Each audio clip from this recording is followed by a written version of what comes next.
Je ne reverrai plus jamais mon bébé. Je n'aurai plus jamais mon bébé. There's a horrific tragedy. We have some deaths. We will need your prayers to get us through this. Un cycle familier se joue à travers l'Amérique. Une fusillade mortelle suivie de chagrin, d'indignation et d'un débat public féroce. Une partie appelle à une réforme.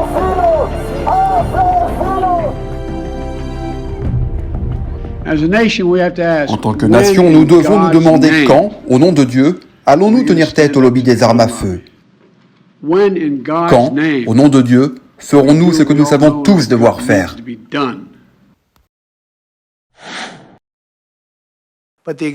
L'existence du mal dans notre monde n'est pas une raison pour désarmer les citoyens respectueux des lois, qui savent utiliser leurs armes et peuvent protéger beaucoup de gens. D'autres insistent pour plus d'armes. Pourquoi les Américains sont-ils si attachés aux armes à feu alors que les massacres se produisent avec une fréquence aussi effrayante? Les experts disent que la réponse est double.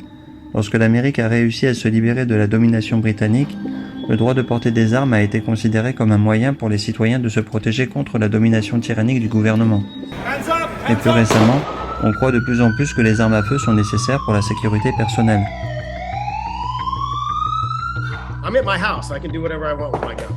Les politiciens ont mis cela en exergue, alimentant une division et catalysant des différences croissantes dans la société.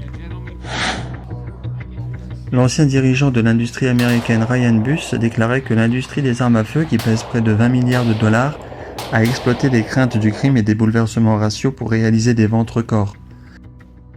Il dit que des fusillades comme celle observée à Uvalde et Buffalo sont le sous-produit d'un modèle commercial de l'industrie des armes à feu conçu pour tirer profit de la haine, de la peur et du complot croissant. Les statistiques le confirment. Les Américains noirs à faible revenu sont plus susceptibles d'avoir été menacés par quelqu'un avec une arme à feu. C'est également au sein de la communauté noire que les craintes de violences armées sont les plus élevées.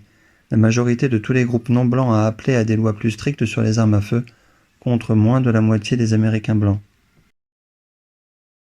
Le droit de porter des armes aux États-Unis est un droit constitutionnel qui ne craint jamais la controverse ou le débat. Ces derniers jours, les médias sociaux ont été inondés des préoccupations des citoyens à travers les États-Unis.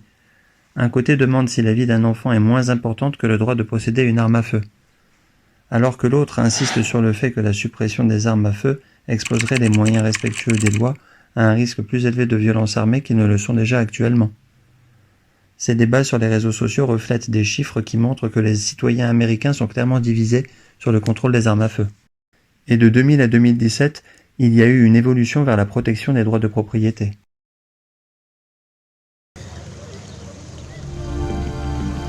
La violence armée n'est qu'un des problèmes qui divisent politiquement et socialement les États-Unis.